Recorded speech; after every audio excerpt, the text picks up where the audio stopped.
Good morning. It's Sunday.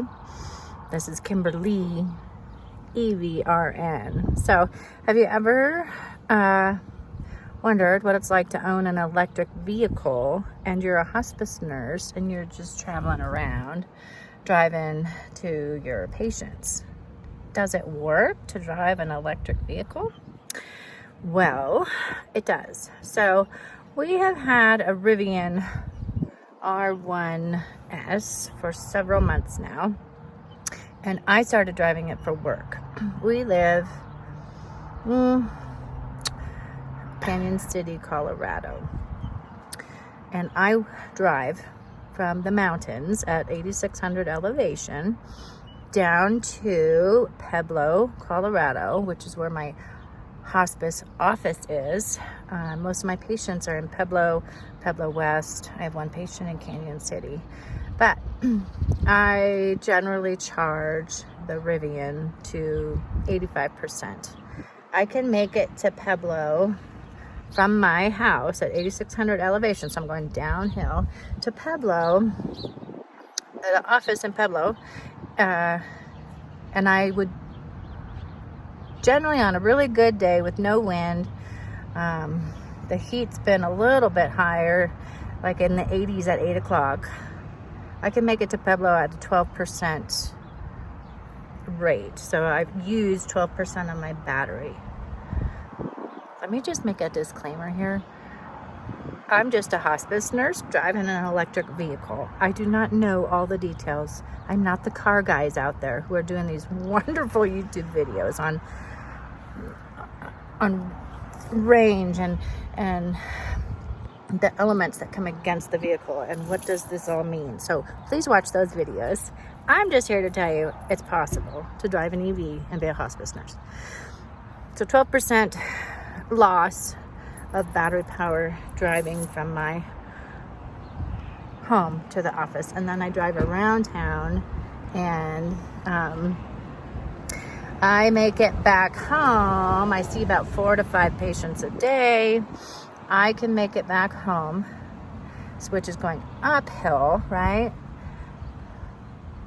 And I can pull into the shop where we have a home charger, and I'm around 39% battery power left.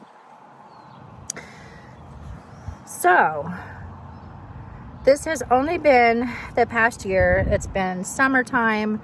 We've had some hail, we've had some wind, so those things come against the battery. I've not had to charge before I get home. That we'll see what happens this fall and winter. Right now, my husband and I are on a trip in the R1S. We took our dog. There he is. We drove to Santa Fe. So from our house to Santa Fe, it was 349 miles. We left Cañon City at 100% charge. So I worked on a Friday, drove back to Cañon City. I charted and charged. It took me about 2 hours to charge. I sat in a cute little cafe out in the patio with the dog and charted, and the Rivian charged up to 100%. We drove from Cañon to Walsenburg, Colorado to spend the night. We drove on 100% charge to Walsenburg, spent the night, got up Saturday morning, drove the Rivian to Trinidad, found a charging station and charged back up to 100%. So we charged back up to 100%, and then from Trinidad we drove to, maybe it was Taos. There's one spot between Trinidad and Santa Fe where we could charge. Here's what we do for comfort levels. So we just, even though we're at maybe 60% charge driving into Taos, we still stopped to charge for a good 20 minutes, got it back up to 85% from, let's say, Taos to Santa Fe. We made it there without any anxiety of not being able to make the range, right? So range anxiety. So how do you get rid of range anxiety? So just charge. Just go to the next station and charge. Get it back up to 85%. And from Taos, we made it all the way to Santa Fe to our hotel, which is where we stopped Saturday.